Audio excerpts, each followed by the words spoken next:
ఉసిరికాయ ముక్కల నిలవ పచ్చడి చూపిస్తానండి.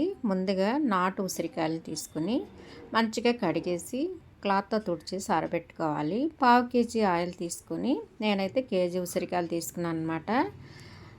ఈ కాయలన్నీ కూడా ఈ నూనెలో ఇలా ఫ్రై చేసుకోవాలి కొంచెం దోరగా. 120 గ్రాముల చింతపండు తీసుకొని కొంచెం వేడి చేసి స్ట్రైనర్‌లో వేసుకొని చింతపండు గుజ్జు తీసి పెట్టుకోవాలన్నమాట. ఈ లోపల మనం వేయించిన ఉసిరికాయలు చల్లారిపోతాయి కదా! ఇదిగోండి ఇలా పట్టుకోగానే మనకి ఇలా ముక్కలు వచ్చేస్తాయి ఈజీగా. ఇలా ముక్కలు చేసేసి పక్కన పెట్టుకోవాలి. తర్వాత మనం వెల్లుల్లి రెబ్బలు కూడా తీసుకొని క్రష్ చేసుకోవాలి. ఈ వెల్లుల్లిపాయ చూసారా హార్ట్ షేప్‌లో ఉంది. నేను ఇంత మట్టుకు చూడలే ఇలాంటిది.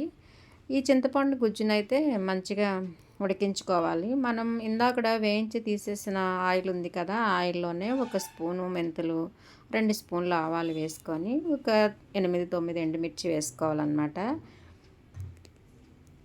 తర్వాత ఈ మనం క్రష్ చేసుకున్న వెల్లుల్లి రెబ్బలు, ఒక స్పూను పసుపు, ఒక స్పూన్ ఇంగువ వేసేది వీడియో మిస్ అయిందండి.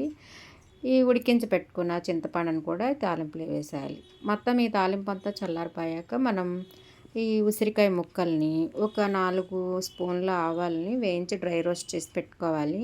ఆవాల పొడి, ఒక స్పూన్ మెంతి పొడి, 120 గ్రాముల ఉప్పు, 120 గ్రాముల కారం